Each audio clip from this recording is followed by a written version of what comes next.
What's up, everybody? Professional wrestling referee for the NWA, New Japan Pro Wrestling, and so many independents you love. Jarrod Fritz here, and Wrestling Road Stories is about to get ref it.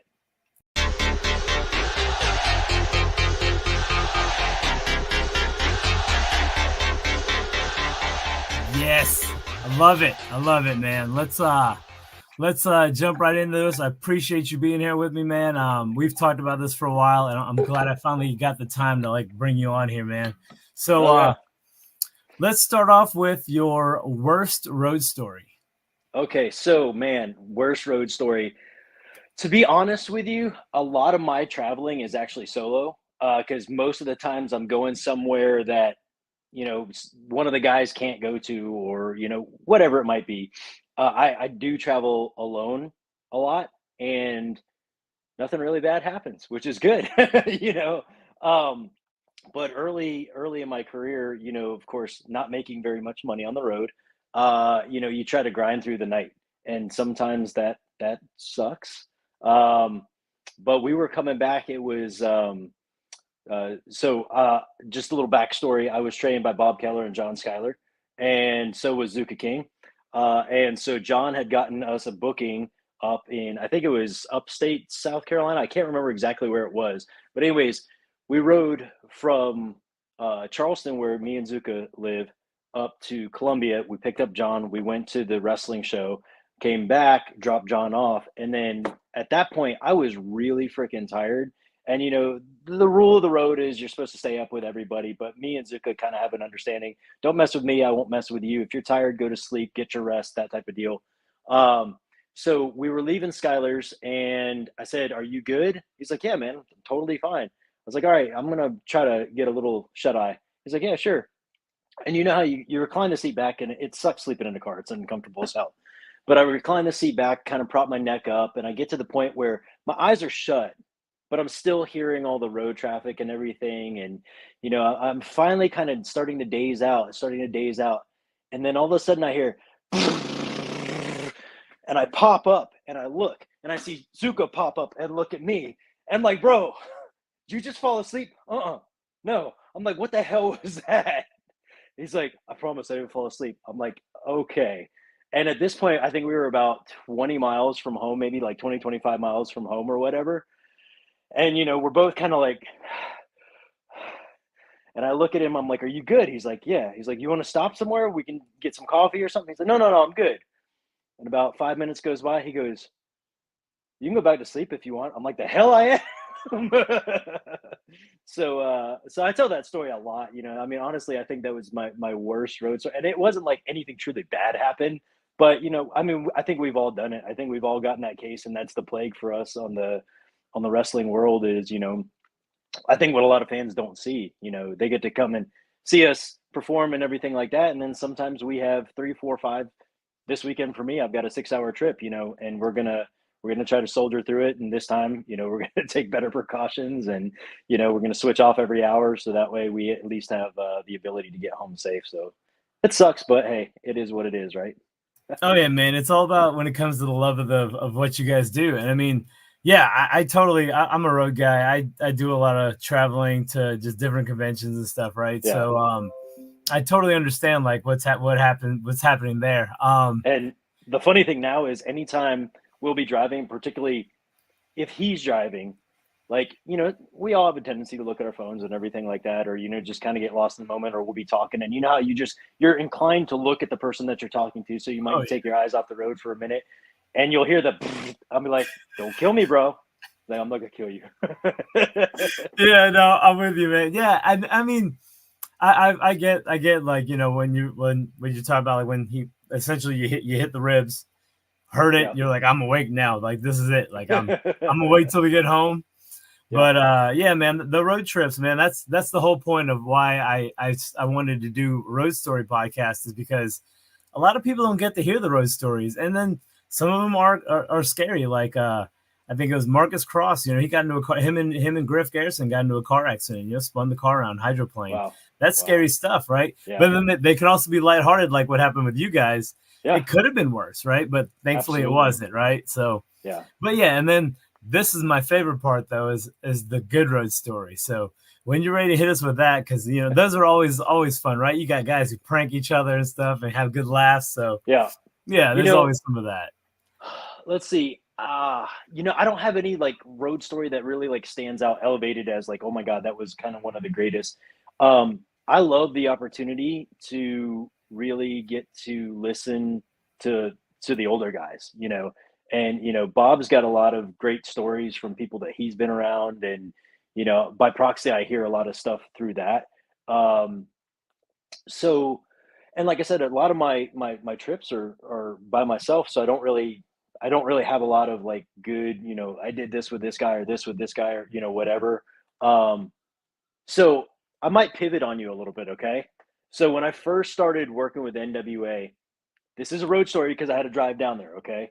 So when I first started working with NWA, that the way that they were doing housing for everybody is they would get a large Airbnb and they'd put 5 or 6 of us in an Airbnb, which was really cool.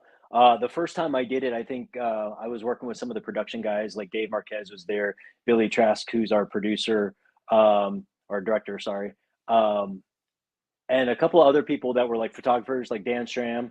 They were all there, so that was cool. But the second time that I got to go there, the household was Tim Storm, Trevor Murdoch, Brian Hebner, and Dan Stram. And so we stayed up after, I think it was the second night of tapings. We stayed up for probably, I don't know, 3.5 hours past when we probably should have gone to bed, just talking, just hearing all the stories from everybody, everything from Tim, from Brian, from Trevor, and I just shut up and listen because I love, hearing those stories and stuff like that. So it's not necessarily an exact road story per se, but I had to drive to get there. No, I'm with you. I'm with you. No, that kind of, so see, in my book, stuff like that counts. It's those great moments. Like I have a road story that more or less takes place at the gathering here in North Carolina, Yeah. but it happened at the event, right? Not me driving to the event. But yeah, because like I got to talk to Robert Gibson, and at the bar, just sitting there, it was me, Robert, and John, and just hearing Robert tell stories, right? Like just like you said, I'm just sitting there. I'm like, I'm gonna keep sipping my drink, and I'm just gonna pay attention. Yeah, exactly. Yeah. So yeah, good stuff, man. I love stuff like that. And yeah, that's kind of my point is, I mean, George South, great example. When we're at AML or any event that George is at and he starts telling a story, it's like, I think I might need to stop doing what I'm doing because I need to hear this story. Like, it doesn't matter what I'm doing. Like, yeah. So I'm with that. No, I appreciate that. So we're going to move on to some questions. Some questions overlap with our wrestlers because they're just travel related. But I do have some ref specific questions, but we'll just start off with our standard normal question, which is, when you're traveling, what is your go-to place to eat? Good question. So normally I pack all my own stuff. My wife is a home chef. She cooks amazing meals. So oftentimes I'll have her cook a couple of meals, put them in the cooler. Of course, that way I don't have to spend any extra money or anything like that. Grab a couple of snacks, put them in the cooler as well. But that being said, Waffle House is always the go-to. Like, I've got dietary restrictions. I'm celiac, so like I've got to be careful. And as crappy as Waffle House may be, I can eat their hash browns and their eggs. So like I'll get the hash brown bowl with chicken and eggs, and it's delicious. I love it. I get a cup of coffee to go, and I'm good to go. But yes, nice. If I have to pick, it's my wife's cooking in Tupperware. Let's go. Yeah. I figured. I was like knowing Jarrod, man. I was like, he packs his own food. Like like Lodi's a clean eater. Fodder's a clean eater, and I was like, just like from all the conversations, I was like, I would not have been surprised if you're like, no, I pack my own food, man. Like, because that's honestly the healthiest way to go every time. Every time. And I mean, I grew up. So I grew up with my grandparents. My grandparents helped raise me and everything, and they were children of the Depression. So how do you save as much money as you can? And like anytime we'd go on a trip, they'd pack snacks, they'd pack sandwiches, they'd pack everything. And that's just customary. Anytime you get in the car and you go to drive somewhere, that's what you do. So that's essentially what I do by proxy now is I might not have every single meal for when I'm gone, but I'll at least have, stuff that this way I don't have to stop or spend any excess money or anything like that. No, but I do have I do have a rule. Anytime I stop to go use the restroom at like a convenience store or something like that, like a gas station, I got to buy something. That's something that kind of got passed down by my mom. It's like, you're using their facilities, so you should in turn, be a customer of some sort. So, I might pick up a protein bar or a cup of coffee or a water or something like that. So anytime I do stop, I will purchase something, Oh, unless it's just a that's rest. kind of cool. I Yeah, got you. All right. So So the next one is who would you who would you like to work with that you haven't worked with? that's a good one, man. Uh can there be multiple answers? Oh Or does it yeah, have to be just definitely, one? man. Like Okay. there's some questions where like we always want the best, but like Yeah. there's sometimes you're like, I just can't really choose because there's multiples. So we just open it up to where however many people you want to mention. I think right now in the realm of what would be possible to me, like basically saying, I know that I probably wouldn't be able to work with any WWE talent or AEW talent or anything like that.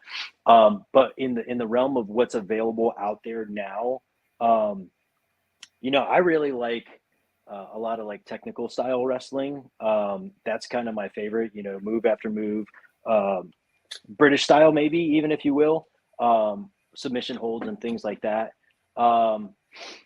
So, man, so I scroll through Twitter a lot. Yeah. Whatever we want to call it. It's always going to be Twitter to me. Mm-hmm. And I recognize people. There's a lot of people that I have a lot of respect for in the business. That I'm like, oh man, it would be great to work with them. There's a lot of people that I say it'd be great to work with them again because I haven't had the opportunity to work with them. But I came, Warhorse from the Midwest. I would love to work with Warhorse. I think he's just one of those people that has a tremendous passion for the business and just he probably has a really good mind for it. Sawyer Wreck has a lot of intensity. I think she'd be really cool to work with. The Midnight Heat from the Northwest. I think they're out of Oregon. They're really really cool. I get to see a lot of their work. I'd love to work with them. I'd love to honestly work with anybody. I really want to get international. I'd love to work in Mexico, Japan, and England at some point. And I've got some contacts in all those places that I've worked with, and I love working with them. Yeah, I think other than that, like off the top of my head, I don't have anybody that I would love to like work with. Like, I really got to work with this guy. I mean, I think I could safely say that it would be awesome before he retires to work with Bryan Danielson. Just because of the caliber of the style that he does. Like that's the stuff that I really, really, really enjoy. So, I mean, who knows? That could happen, right? Yeah, I mean, it's very possible, right? And then there's also the fact that if we can get him to WrestleCade, because we were supposed to have him last year, right? If we can get him there, I wholeheartedly believe Tracy would be like, I got to get this guy in the ring. Like, that would be amazing. And then that would be an easy one for you. You can be like, Tracy, this has got to be mine. That's the funny thing is I don't ever. I know there's a lot of refs that will kind of pop up and say, "Hey, can I get that match or whatever?" Yeah. And I have done it with certain things, like when John Schuyler and Corey Hollis did their unsanctioned match for PWX years ago. I was still new to PWX, and I went up to Kevin Pierce and I was like, "Hey, I'd really like to do this match." He's like, "Why?" I'm like, "Well, first and foremost, Schuyler is my trainer, and I really like Corey." I said, "But secondly, it's the type of match that I absolutely love to do. I love doing street fights, unsanctioned matches, things like that." And everybody's like, "Why? Like, there's no rules." I said, "But that's the trick. I have to help generate compassion for the workers in there. And I have to show that quandary of like, you're seeing them bleeding and you want to stop the match, but you can't. Like, you literally can't, So I love doing matches like that. I think those matches are great. So other than that, I really haven't ever pulled rank and said, "Hey, can I do that match?" type of thing. Because I feel like it's truly and honestly up to the booker and the promoter to, if they're booking the match, in my mind, this is the way I think, they're also thinking about what referee would be the best at making that match even better. You know what I mean? Gotcha. That's respect, man. Respect. I talk about that when I'm helping assign referees, if I'm working with any promotion that wants me to help with that, is if you've got like a lucha style match, it's going to be fast paced. So you're going to want to have somebody that can keep pace with them, Yep. Sometimes you want to make giants look even bigger, so you put the shortest referee in there. Make it. That's that's the thing that Camille always wanted me to do her matches, because I was the shortest referee in the NWA, so it made her and her opponent look even bigger. Gotcha. It doesn't hurt that like we grew up on the indies together and we know each other and everything like that, but there's psychology and science behind assigning referees, in my opinion, and I think that that's the booker and the promoter's responsibility to do. And unless they ask me to do it, I'm not gonna say, hey. Understood. No, that makes sense, man. Respect. I like that. What's funny is within that conversation, you actually answered my next question, which is, Boom. Do you prefer a standard match or gimmick matches? So I can elaborate on that. Yeah, definitely. Yeah. Because the sub question to that is, since it is a gimmick match, we also want to know what your favorite style of gimmick match is to do. So if we're classifying like the unsanctioned, the street fight as a gimmick match, then yes, that would be it, because it's the challenge behind it. You can easily be a referee that in a match like that, you just stand there and you don't do anything because you don't really have anything to do. Well, how can I create, because the way that it was explained to me when I was first trained to be a referee is you've got a heel and a baby face, a good guy and a bad guy. And then you have the narrator of the story, and that's the referee. That's the one that's trying to wrap everything together so that everybody can see and relate and make sense of the match and everything.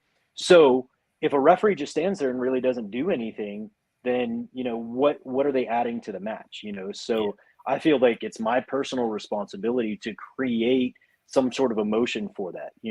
That's why when I'm talking to guys, hey, which falsie do you want to be the biggest falsie? Because that's the one that I'm going to put over. That's the one I'm going to pop up. I'm going to look at the crowd. I'm going to throw the two up, and I'm going to come right back to you and be like, dude, that close. I'm so sorry, but it was just two. But if you do it every single time, it's now the boy who cried wolf. By the time the finish happens, people are like, oh, that was good. But they don't have any investment into it, So, and that's, I don't think anybody ever really like truly taught me that. That was just something that I kind of, it makes more sense to me. Psychology is really big to me. Like I want the match to tell a story, and I want the match to grab people. But other than that, like other gimmick style matches, I'm not necessarily a fan of, like, scrambles and, ladder matches and stuff like that. They're fine. I don't not like them. They're just, I am more of a, old school Sam Muchnick. Let's put two bad dudes in there, let them go to town and see who's the best man. Like I like that kind of stuff. So I like it. I don't think I've done anything like super stupid crazy or anything like that, but I personally refuse to do anything like super hardcore deathmatch. That's personally for my own safety, like the fluorescence from the light tubes. Yeah. If they get into your lungs, they can do like really bad shit, and I can't I can't even risk that. So no, I'm with you. I totally get it. I remember I think it was not the last time, but the second last time. So it's probably been a year and a half now, almost 2 years. GCW came to Charlotte. Yeah. Sitting second row, and light tube broke, and then I started recording with the phone over my eyes because I had nothing else to protect my eyes. And I was like, I had it hit me, and I was like, oh my goodness, this is crazy. Yeah, that's real. So I was like, maybe I sit a little further back, because usually, I mean, almost every event you see me at, I'm a front row guy. I'm front and center. I watch everything from the front row. NWA didn't matter, and and yeah, GCW, I'm like, I'm not gonna sit front row at GCW show. I love it, but you're in harm's way, man. I mean, those guys are safe. I love all those guys. I've never been injured or harmed at a show, but I'm like, I just feel a little safer in the third row. I don't have to move as much. It's like going to watch Gallagher. Yeah. You're in the first 5 rows. You're getting dirty. Like there's no doubt. Yep, I'm with it. All right, we got 3 questions left. I know this next one's going to be awesome. So, do you have a Ricky Morton story? Oh, yeah. Who doesn't have a Ricky Morton story, right? Let's see. Oh, man, I mean, a lot of it is just honestly like sitting, like I was saying earlier, just sitting and listening to him to tell the stories and everything like that. And of course, when he gets around George, or when he gets around Wildfire, when he gets around any of the old guys, and they just start going to him, just listening to it and everything like that. But But honestly, one of the things is he likes to fuck with people, right? He likes to try Mhm. to rib people and stuff like that. And I always catch his bullshit, like he came in, I think it was the Active War Games. He came in, he's like, "Hey, I told my wife what you said." And I'm Mhm. like, "Which part?" He goes, "What do you mean, which part?" And I was like, what part? Which thing did I say to her?" And he's like, "Never mind." And then I saw him go up to somebody else. He's like, "Yeah, I told my wife what you said about her, that her ass looks fat in them jeans." And I was like, "Yep, gotcha." Oh man, yeah. Yeah. I actually this weekend I was with all three of the men you mentioned. I was with Wildfire, Ricky, and George at a show here in Gastonia, Nice, and nice. you can't beat an event like that, man. I You know, can't wait to like cut some of that video because the three of them were in the ring with Bob Cook. So uh-huh. like, yeah, you have the cooker and you have the three of them, and you're just like Yeah. you're watching four dudes that like I mean I wasn't even born when they were started wrestling, and Yeah. then like I was a baby when they were like moving through their career, and I'm just like, Yeah. oh my goodness. So yeah, to be in the presence of that many legends, and we had Tugboat there, we had Fred Ottoman Oh there. wow, yeah, that's Like, awesome. I mean, yeah, it was a dream, man. It was one of the best like Saturday shows that I've had in a long time. That wasn't part of my normal like group of shows that I go to. So Now thinking yeah. about it, I did the Ricky the Dragon Steamboat's last match with Big Time Wrestling. Mm-hmm. Um, and the match, it was Rock and Roll Express versus the Briscoes, and they're in the back and they're calling the match and everything like that. And at this point now, like Briscoes are pretty much calling everything. Ricky's fine tuning things, and then Robert's just kind of off in La La Land or whatever. And then he pop in, he'd be like, "Hey, how about this?" And Ricky turned and Robert, shut the fuck up. They know what they're doing, okay? Okay, but I just want to shut the fuck up. Oh my goodness. So it's just it's Yeah. like as long as they've been together, they're like worse than a married couple. You know what I mean? Oh yeah. Yeah. So They love each other so much that there's just everything is there. Yeah, I'm with you absolutely, on that one, man. All right. So next one is, do you have a George South story? absolutely do. I mean, again, who doesn't have a George South story? Yep. George South um, is one of those people that you grew up hearing about. You see him and everything like that. And as I started growing in the business, now mind you, I didn't start in the business till I was 30, 32. So like Okay. I was a very late bloomer. I'm 42 now, so I've almost been in the business for 10 years. Um, and I'd always heard about him, but never did it. Never got around him or anything like that. And then Mid Atlantic Fan Fest in 2000, I think it was 15 or 16. I can't remember exactly what year it was. I went and I did the no, sorry, it was the year after I did the Dr. Tom camp. I got hired to be a referee for the FanFest show, and so I was there with Bob setting up the ring and everything. And one of the referees for that night came up to me and he said, "Hey, buddy, do you have your gear with you?" And I was like, "Yeah, I'm working referee with you tonight." He's like, "No, no, no. Do you have your wrestling gear?" Because he knew that at that time I was training as a wrestler and working as a wrestler in other places and then refereeing. I'm like, I mean, yeah, I always carry my gear, like all my gear. He's like, "All right, we need you to work a match tonight." I was like, "But what about refereeing?" He's like, "I got somebody to fill that spot. Don't worry about it." The guy who was supposed to work George South bailed, so we need somebody to work George South in the opening match. And I'm like, Whoa. "Okay, I'm in." Like didn't even think about it. I was just like, "Yeah, okay, I'm in." Um, so I just turned and looked at Bob and I said, "Bob, I'm working tonight against George South." He's like, "I heard." I was like, "Okay." So I helped him finish up the ring, and then they took me to meet George for the very first time. And of course, George is at his table. "Hey, buddy, nice to meet you. I'm looking forward to the match. Okay, why don't you go get dressed, and I'll meet you in the locker room, okay?" And so I went up to my hotel room and everything like that, nervous as shit. I grab all my stuff, go back down to the locker room, start getting dressed and everything. And I'd say probably maybe 20 minutes from bell time, and he still hasn't come and talked to me. So I'm nervous as hell. I'm like, "Oh my god, oh my god, oh my god." And he comes up to me, he goes, "Okay, all right, so here's what's gonna happen. You're gonna go over with a sunset flip. I'm always gonna go to the claw, and you're always gonna go to the headlock, okay, buddy? And I'll see you out there." And that was it.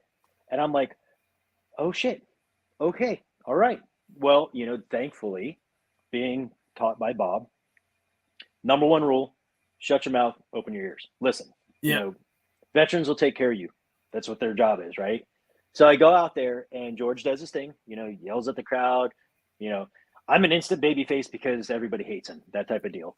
We finally lock up and he basically calls the whole entire match, out there. And I follow him. We get closer to the end and everything like that. He goes, I'm going to shoot you off. Put me in an ab stretch. And as he goes to shoot me off, I'm like, I don't know it because I'd never done it at that point in my life. Yeah. And I come back and all of a sudden he had put himself in the ab stretch. And there's a great picture of me throwing my head back like this, almost like I'm yelling with him in the ab stretch. Because at that point, I'm like, what the fuck happened? Like, how did this even happen? So I went over in the match and everything like that. And it was great. It was the best match of my short, career. I think I had like 27 matches or something. And that was the greatest match. And still to this day, George looks at me, he goes, I don't know why you're wasting your time refereeing. You need to wrestle. You listen better than half the boys out there. Wow. And I'm like, George, I love refereeing. I enjoy refereeing way more. I feel like I add more value to the industry as a referee than I ever would as a wrestler. And honestly, I hate remembering shit. Like I that was the worst part of being a wrestler, is just trying to remember the whole entire match, Mm-hmm. And now as a referee, like if you need me for a spot, give it to me. Yep. Give me the finish if you want to give me the finish, and let me go out there and do it so I can react genuinely to what's happening and everything like that. I don't want to know every single thing. If you've got a fish out of water spot for me, let me know when it's going to be so that I can be accurately at all the shoulders so I can count the pins as fast as I need to. But other than that, like, I don't care that you're going to do this, like, let me see it. That's, the old Jim Ross there. Jim Ross never wanted to know any of the finishes so he could genuinely react like he needed to. And he's amazing at it. So I'm with you. Right. Yeah. No, that's awesome, man. Yeah. I mean, dude, you were like, when I first saw you ref, it was at an AML show, so almost 2 years ago now. And I just remember like, you had such a good presence the moment you came to the ring. Like, I was like, dude, I think this ref could take one of the guys in this match, And then like, and yeah, it was great. And I want to say you were in one of the matches you were reffing and Oliver Sawyer was in it. And I was like, I definitely know he can take him. Like, and then like, you were reffing the match and it's just like watching your style. And I was like, I didn't yell at him the whole time. Like I yell at Dalen, like when he's in the ring all the time. Like, and I even told him, I even tell him, I was like, Dalen, you're one of the few refs that I'm just constantly yelling at. Yeah. And like, and and that drew to me, that I took from that. And then it was even funny because then when Gail, when she was reffing a match, I told her, this was probably 6 or 7 months ago. I told her, I was like, you ref so much like Jarrod. And she was like, well, he's one of my main mentors. And I was like, it completely shows. Like I see it, and I was like, so you were very stand out to me, man. It's funny. And that's the thing is like, Brian Hebner taught me a lot. I'm very, very thankful for that. And, him and Jimmy Corderas, I talk to fairly regularly. And, one of their big things is nobody pays to see a referee. Okay. Mm-hmm. You should be seen without being seen. You should be noticed, but not be seen type of thing. So, if you're trying to get yourself, quote, over, you do it by being really good at what you do. So that way, people don't go away going, man, did you see what that ref did? Like, you don't want to do that. You just want to say, just kind of like you said, like, I had nothing to complain about, Yeah. And I talk about it all the time. Tommy Dreamer rips my ass all the time because he's like, why are you more jacked than the boys? I said, well, I'm supposed to take care of the boys, ain't I? Like, honestly, I feel like at 5'7", 175 pounds, I'm a small guy. Mm-hmm. So how do I be able to take care of somebody like Atrocity Cruel? I've got to be, and that's the other thing too, is you should always have that air of confidence that if you have to push him away, I'm going to look straight up at him. If he hits me, he hits me, but I'm never going to cower or back down or anything like that. Because you're the policeman inside the ring. And if all you do is cower, you run away, or you don't show your confidence, like I tell Dalen all the time, stand with your chest up, because when your chest is up, people are aware. when you stand down here, your confidence drops because they don't think that like if you see a cop walk up to you and just kind of like, hey, they stopped you, like you're not going to take it seriously. But when they walk up, and their chest is out and everything like that, you can be like, sorry, sir, I didn't mean to do that. There's a confidence. So like, again, this goes back to the psychology of being a referee. Like you have to have the believability of taking care of, people in the ring, and that's why I look at the UFC referees. Those guys are built and jacked. They're former fighters. So why not? No, I think it makes total sense. Like I was telling Tracy, I have about a year and a half left of school, and I want to start doing, I want to do like manager, like valet training. Yeah. And that was one of my things. I'm like, we talk a lot, I've been working on myself for a good 2-3 years now. Like, and I don't want to be, I don't want to be a skinny manager. I don't want to, I want to be a jacked manager. I want to be a dude that I can protect my guy if I needed to. Right. Yeah. So I'm with that. And that's why, thanks to guys like you and Fodder, I've been working really hard to get to that shape. Yeah, man, it shows. It's awesome. Dude. Yeah.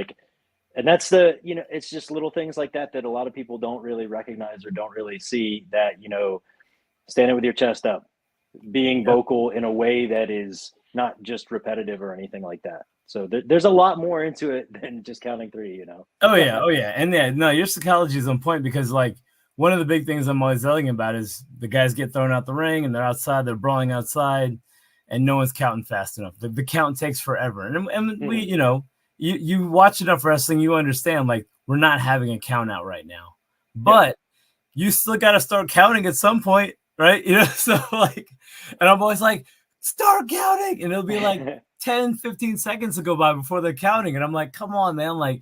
You should at least be at 4. I know you can't be at 10, but. And that's why, if you really listen closely, if you're in earshot, which you guys usually are. Yeah. You'll hear me when I say, guys, you can't be outside. I need you back in this ring. Let's go.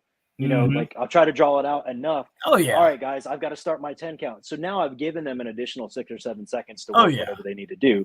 And then I'm just loud enough. I said, once I start my count, dude, if you're not in there by 10, I'm counting, and it's going to be a count on it. I don't really care. You're not going to shit all over me. So yeah, exactly. Yeah. And I was like, what was it? I think it was at the Bubba show. And you were counting, and then Caprice threw his foot on the rope. Yep. Yeah, and you were like, yep. Well, I guess he's in. So I'll start the count over. Yeah. Hey, that's what I tell the guys all the time is listen, anytime you break the plane of the ropes, that resets the count. Point blank a period. As I tell tag guys, if you're trying to do a double team or whatever, act like you're getting out. All right, I'll stop my count. And now you come back in. Oh, you got me. Okay. Cool. Yeah, exactly. Yeah. So it's so just neat. work with me. Just work with me. Exactly. I love that. All right, man. Last question, and that is, if you could only watch one wrestling match for the rest of your life, what match would it be? Oh shit. Man. So one of my favorites to watch is the match where Kerry Von Erich won the strap from Ric Flair after his brother's death. It's probably honestly one of Kerry's best matches of all time. And I think we could probably attribute a lot of that simply to Rick on that. But that's one of the ones that it's just such a feel good match, because if this was after David's death and everything like that, and the history behind it and everything. It's just one of those, and that stadium was packed, and the moment he won, the crowd just it's like I get goosebumps about it now. It's such a good match, an emotional, heartwarming style match, knowing the backstory behind it. I think if you watched it as a fan and didn't know the backstory behind it, I think it would still be a really good match in general. I think the Stone Cold versus Brett, the I Quit match with Ken Shamrock as the referee, I think that was just such an intense match. You really got sucked in on it, and I think a lot of the newer fans today can appreciate it because they worked holds for 7 minutes, but that's one of the things. It's part of the storytelling is he continues to work the neck, continues to work the neck, continues to work the neck to get to his point. I love watching that one. Man, I don't think there's really, I think one of the fun ones that I really, really like to watch, if I get the opportunity to, is the FTR versus Alpha Academy. Um, Forget which takeover that was, but I mean, FTR is probably one of the best tag teams of all time, and it's just because of the psychology that they do as a team. They work together as a team, inside the ring, outside the ring, diversions, things like that, and it works. And and that's one of the things is as a referee, I get so pissed off with tag teams that don't really work as a team or aren't unified or they don't understand the rules of what tag team wrestling is, Yeah. and so like I always love watching that to be like, guys, look, it can be done and it can be done well, and I'm not having to pull back to a Midnight Express match or a Brainbusters match or something like that. Like, Hmm.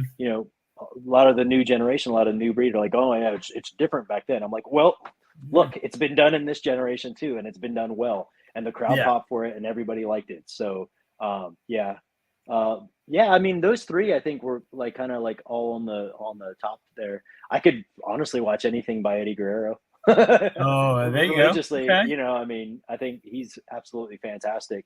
The hardest thing for me now though is I end up watching the referee more than I watch the wrestlers anymore because that's how I was trained to learn how to referee is watch what the referees do.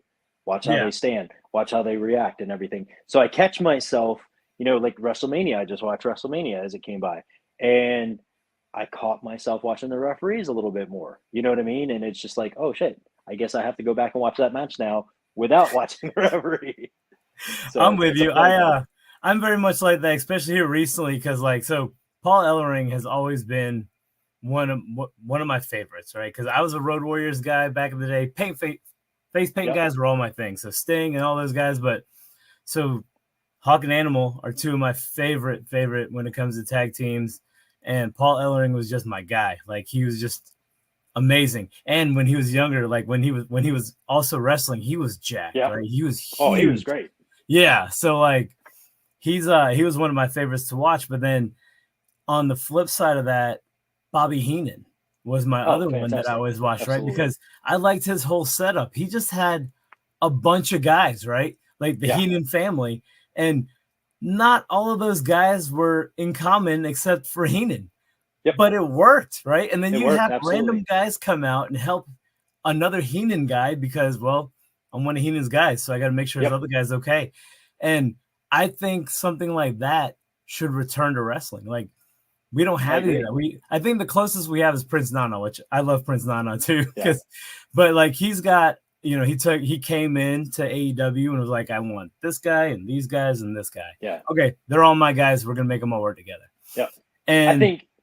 Go we ahead. need Sorry. that. Yeah, we Yeah. Yeah. need No, that. Like, I agree. I've said it multiple times over. Is that you don't have managers or valets anymore that really truly act as managers or like the valet the concept or the idea of the valet was always more of just a simple distraction. It wasn't anything that yeah, really like you know but yeah, like I think managers, that's lacking. And you'd mentioned it before we started recording with Aaron Stevens at NWA.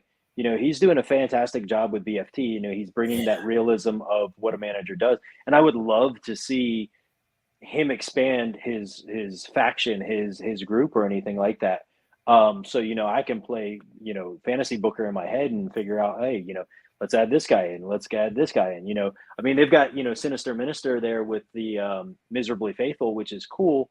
And he does his thing. I mean, James Mitchell's great. yeah, He does his thing, but he's not as involved with like the distraction or this and that. He's just there to be more of the mouthpiece, which is fantastic. yeah, Um, but yeah, I think I love having managers that orchestrate things. I think Ted DiBiase did a fantastic job when on his way out when he was doing, the what was it, the $1 Million Corporation or whatever it was. mm-hmm. Um, but I think that was a really good transition for him, and I think it was I don't think he really gets enough credit for that. Like he was a fantastic wrestler before WWF or WWE, whatever you want to call it. He was fantastic in the Fed, and then when he became a manager, he was almost just as good. Yeah. I So mean, he's a good talker, man. So it definitely helps him out. Yeah. Absolutely, man. Yeah, I love Aaron would be one of those guys that I would love. Like when I actually get to start doing this, he's definitely one of the guys whose brains I'd love to pick because yeah, like when you guys were all here in Charlotte for the Crockett Cup, Yep. like I mean, it's just because I favor him. Like my eyes were on him a lot during that match. Yeah. I mean, it was a great match, but my eyes were on him just because I was like, what's he gonna do next? Like, because I mean, like I said, he's just one of those guys that I took to him the first time I saw him, And and that was that. he's so smart about the business in general, and he's always so welcoming with, all right, Jarrod, what do you think about that?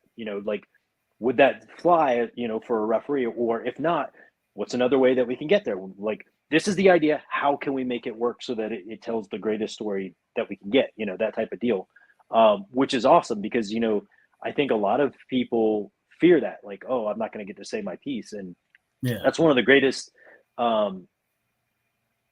pieces of advice from Hebner that I ever got. It was, I think it may have been the last time I worked with him before he went back over to TNA. He told me a story about how there was a main event for TNA. I can't remember which one it was. I think it may have been Kurt Angle versus Bully or whatever. mm-hmm. But they were trying to get to this ending, and they're in the production meeting, and they're just trying to brainstorm all these ideas. And he's like, "Hey guys, what if we did this? Because this is here and this is here and everything." And everybody kind of turned to him, and it got silent for a minute. And they looked back, and that's a fantastic idea. Let's go with that. He's like, you'll always have value in what you say. They don't have to use it. They don't have to even respect it or honor it, but you have a value in it. And some people just don't think about it sometimes.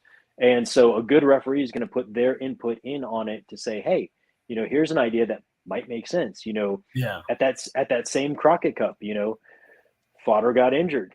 So the whole entire match, that night one, the end got like twisted and got twisted again, literally right before I went out there. So I literally had to go into the truck, talk to Billy directly and say, I don't understand where you're coming from here. Please let me know so that way I can make this work for you.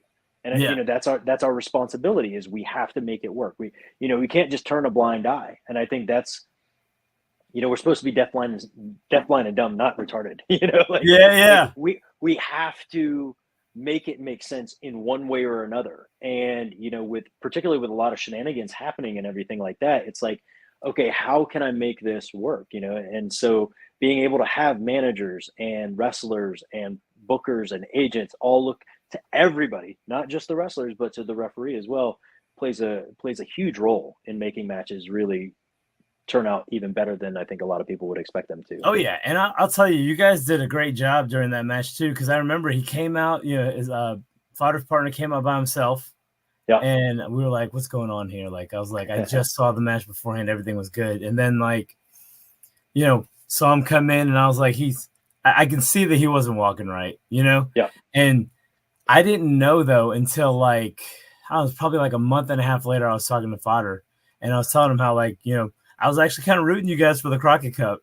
And then he told me and I was like, dude, you looked like you had a limp, but I couldn't tell. I was like, you guys did amazing with that. Then and he talked about it on his episode as well. Like it was I mean, you guys pulled that off really well. Because it was just one of those things that when they told me the new finish, I was like Fodder's literally going to hit them with the stick in front of me. Like that's illegal, and Billy's justification for it was, so the handicapped man is about to get hit by them. He takes the stick and hits him back. Like, don't you have a little bit of sympathy for the guy? I'm like, yeah, but it's still illegal, Yeah. And he's like, I said, so what if I grab it and I look at him and be like, dude, what the hell? Like, serious? Now I'm going to go walk over to tell Kyle about, what's about to happen. And that's when Angelina pulls me out. I go to throw her out. All this stuff happens behind me. Now I see that the same result was going to happen. Like La Rebellion was going to go over either way. And so now I just count the 3 and 1, 2, 3. Okay, so you get the same finish, but it's like we still had to figure out a way to tell that story and make it all cohesive. Oh yeah. No, it was great, man. You guys, and to pull that together on the fly, because I mean those matches, there was not a lot of breaks in between matches. Like I mean, there's so many matches that had to happen, right? And then there's also Correct. night 2 with a lot of singles matches and stuff alongside the actual tag bracket. Yeah. So you guys got to keep it moving. So yeah, for all that to happen on the fly, just short times in between everything, brilliant. So yeah, man, respect, man.